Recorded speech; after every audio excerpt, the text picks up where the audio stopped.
I'm sure everyone's familiar with Goldust. I am at least. Do you remember Rico from Billy and Chuck? Yeah. How once he split from them, he started putting on the makeup and having all the glitz and glamour.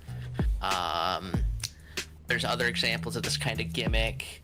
There's Johnny B. Bad, Mark Merrow's first gimmick when he was in WCW. He came out, he had, he's very pompous, very eccentric would be the word. Some lesser forms of humanity might use other words to describe him, but we're not going to go to that level. Another example, this would be Adrian Adonis when he went from the tough biker to adorable Adrian Adonis, coming out in his pink shirt, his purple eyeshadow, but even Adrian Adonis wasn't the first example of this. The first example would have to go to Mr. Adrian Street, who unfortunately today has passed away. I don't. Did you watch the documentary that I guess it's not the network, but Peacock put out about him? I don't think so. That's not one I got around to, unfortunately. So, you hear with wrestling a lot, and I get tired of it. And since we have a lot of the same opinions with it, I'm sure you do too. Everyone always it seems like everyone's breaking some sort of glass ceiling nowadays. With age, with race, with moves, with oh, this is the first person to wrestle from Birmingham, Alabama. Wow, let's give him a cheer. Wow, this is the first person from Detroit to win the X Division title. Whoa. But Adrian Street actually did break glass ceilings. Although he started wrestling way before his exotic gimmick, he was one of those, and you hear it all the time. He was called too small, too short. Not going to make it in the business, especially at a time when wrestlers were supposed to look like wrestlers. Not to sound like a Jim Cornette here, but back then, I mean, everyone, they either were muscular or they were really, really big, unless they were a midget wrestler. But even then, that had its own niche. He actually debuted in 1957.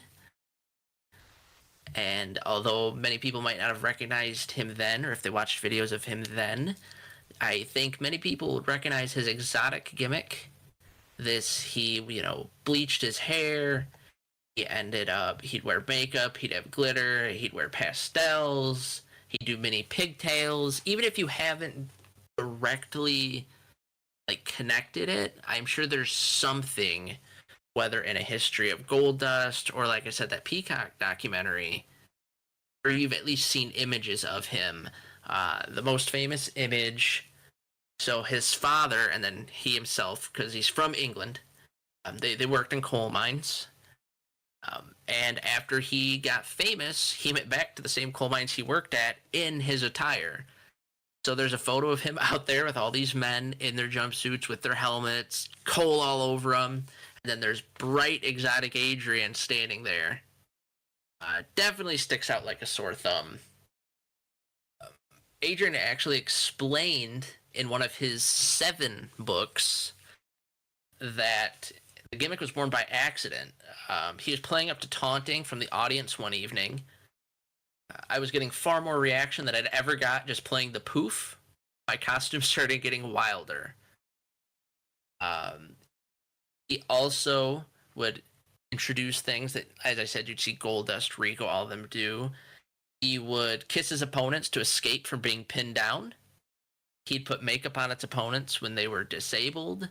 He also sang a lot of glam rock songs, like Sweet Transvestite with a Broken Nose and Imagine What I Could Do to You, the latter being his entrance music and the name of his documentary on Peacock.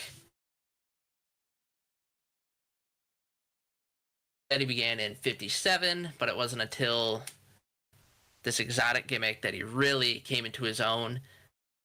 It was such an influence that if you remember, Rico actually had Jackie Gaida, who went by Miss Jackie. This was a clear nod to Adrian's future wife and valet at the time, Miss Jackie.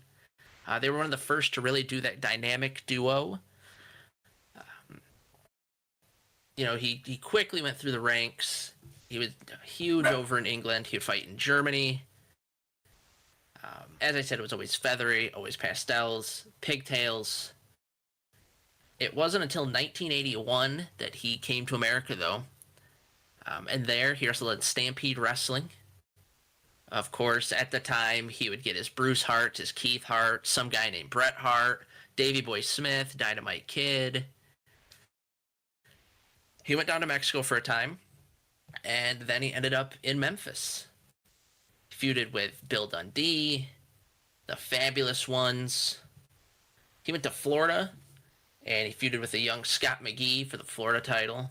And he worked with Terry Allen, who became Magnum TA. He also did a loop with Dusty Rhodes and Barry Windham. Miss Linda also got involved and fought Fabulous Moolah. So they made the rounds. They fought the who's who at the time. It's unfortunate to me that this character kind of got lost to history. It's kind of, for this gimmick, you see Adrian Adonis, Goldust, and then that's it. I think Johnny B. Bad is someone that should have been recognized. Adrian Street, definitely. He got a lot of heel heat.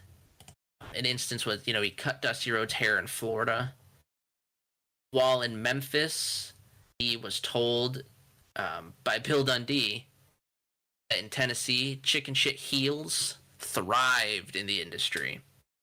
While in Tennessee, he did feud with Randy Savage, and a quote from Street explaining the chicken shit heel was, "If I had chosen to, I was very capable of breaking Randy's arms, legs, or neck. I was a wrestler. He was not." So to me, this is also one of the first examples of somebody who could actually shoot on you, but he didn't have a shooter or like a badass gimmick. Which we've talked about it a lot on here. Usually the people who could shoot on you are given some sort of campy gimmick, so that way when they lost to the sports entertainers, it didn't look as bad. As I said, he feuded with Randy Savage. He actually won the Mid-South Television Championship in what was a shock. And those 1980s Alabama, Tennessee, Kentucky crowds, they loved this gimmick. Oh yeah. Oh yeah. I mean, I'm sure even now they'd love it. But I think wrestling fans have grown a little bit. I think they would boo him for being a heel, not for the obvious reason. I don't know if we're talking obviously we're talking like WAEW crowds, yeah, sure. But if you're talking about like some hall in eastern Tennessee or Kentucky, deep in Appalachia, I don't know. We might get some characters there, not in the ring, in the crowd. He actually his feud with Randy Savage was Randy Savage's last one in the territory before jumping to the WWF. He did, like I said, Alabama was his home after Tennessee. He actually, to leave territory, lost to our good pal Dutch Mantell. Oh. And then he lost a bunch of Loser Leaves Town matches. He would show up in the Global Wrestling Federation in 1991 and would continue to work independents. Actually, Logan, we have a live audio of Dutch Mantell walking out in front of a crowd. So I'm gonna play that real quick. Okay, yeah, let me hear it. Ah, yeah, the good old wrestling days. Oh yeah, no one cares. But like I said, he ended up wrestling in Alabama. And he wrestled until 2010, before ending his career right before he turned 70.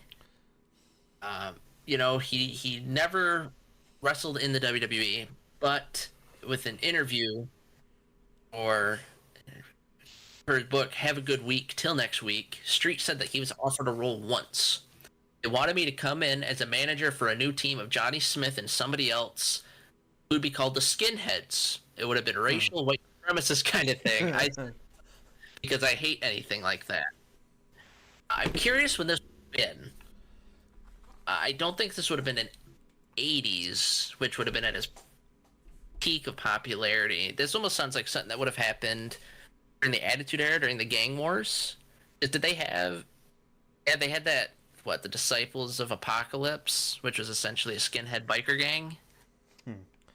Yeah. I don't know how exactly you would take someone who, for most of his career up to that point, I mean, even if this was the '80s, for about 20 years at this point, was all colorful and pink and pastels, and make him a skinhead. I also don't know where Vince would have got the idea, but I'm not gonna deny it does sound like something good old Vinnie Mac would have done. I think it's something he still wants to do.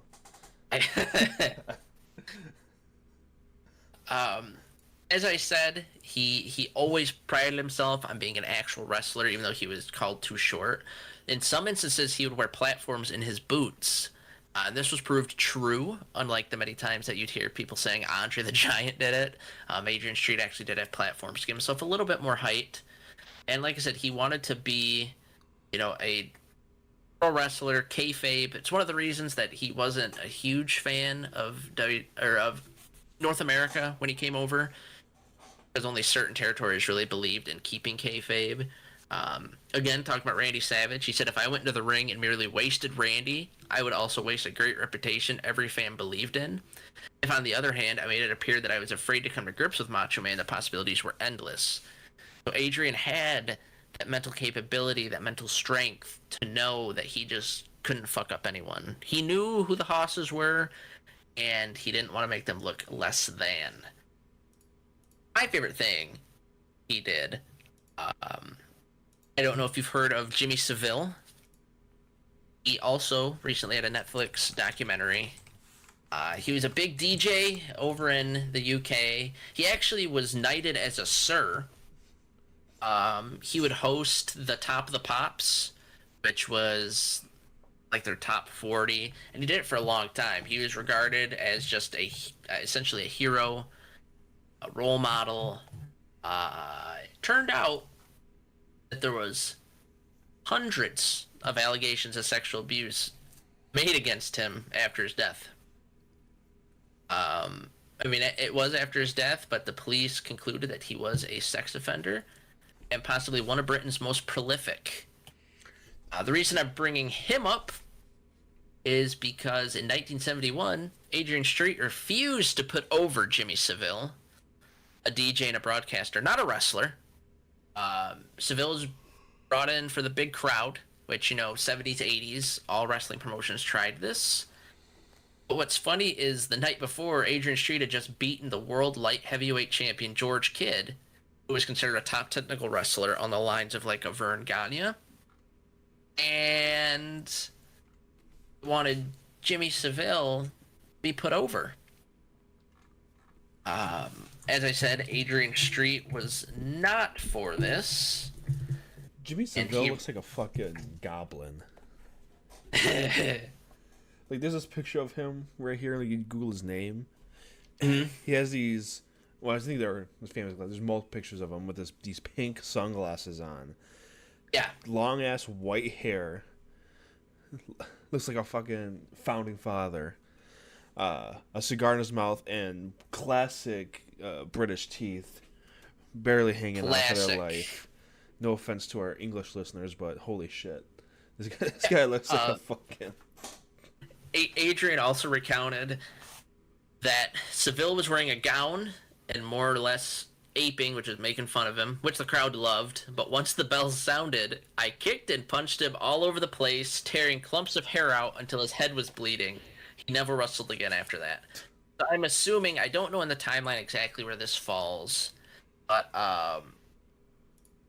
this could have scared off, your Andy Kaufmans, your Muhammad Ali's, your Mr. T's. Like I said, this was 71. And he destroyed the quote-unquote celebrity. I think now he should be looked at as a hero for everything that came out. I do. Yeah, I mean, with everything Adrian did, and, he never in his Peacock documentary, he never talked bad about, the gay community, which is obviously, he always called himself flamboyant or eccentric. He never wanted to be called gay, which is a lot different than some of the other characters who've used this gimmick. But yeah, this Jimmy Savile beating, it's a fun little nugget that, like I said, unless you're aware of who they both are and were, might not mean a whole lot. Knowing that he beat, as I said, Jimmy Savile is called potentially Britain's most prolific predator. And Adrian Street ripped hair out of his head and caused him to bleed the hard way. Unfortunately, Adrian Street was diagnosed with throat cancer. This was in 2001, and he overcame the disease. Always the fighter. He was actually told to prepare for the end. And he lasted another 22 years. Street did say, "I told the doctors I wasn't going anywhere because there were still people in the world I'd not pissed off yet." Oh my god. It unfortunately wasn't his throat cancer that got him. He had recently undergone brain surgery, and this led to a brain bleed, which, I mean, at that age, does make sense.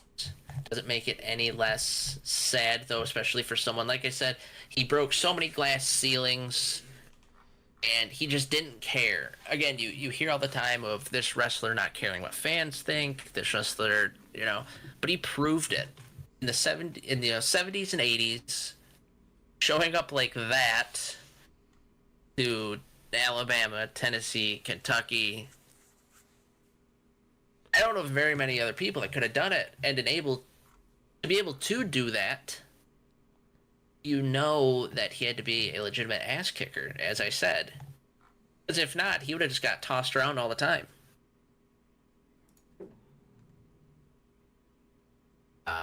It's just, like I said, there's so many. You can watch a Goldust match and see, I mentioned the kissing to get people off him.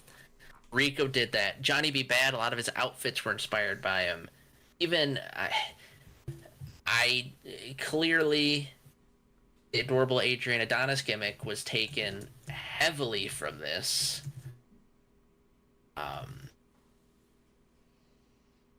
Curious why the WWE didn't bring him in. Why they instead did a toned down version, unless that's what they were going for.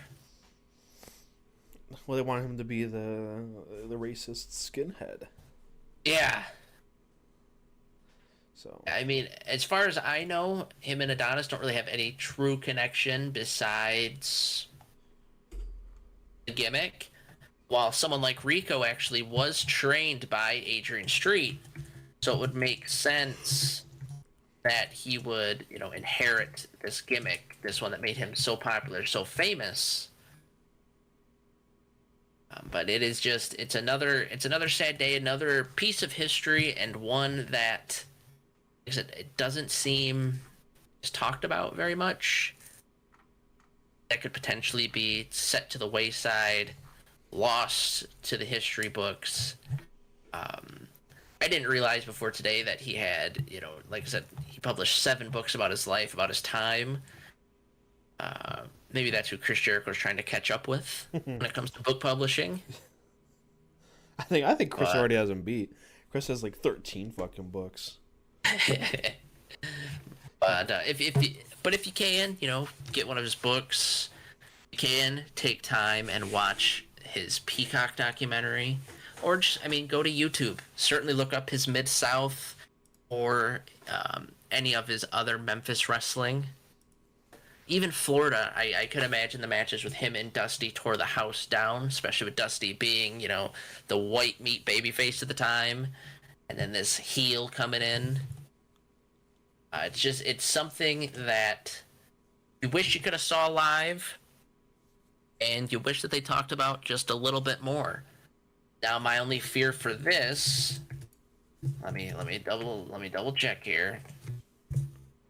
Yeah, just like I thought.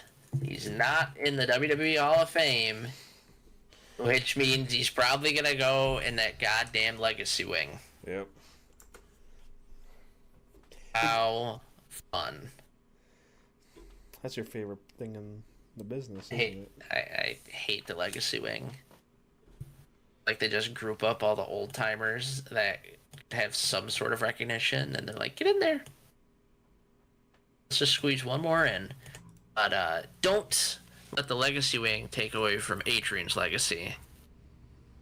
As I said, he had an eccentric gimmick, an exotic lifestyle, and he will truly be missed throughout professional wrestling.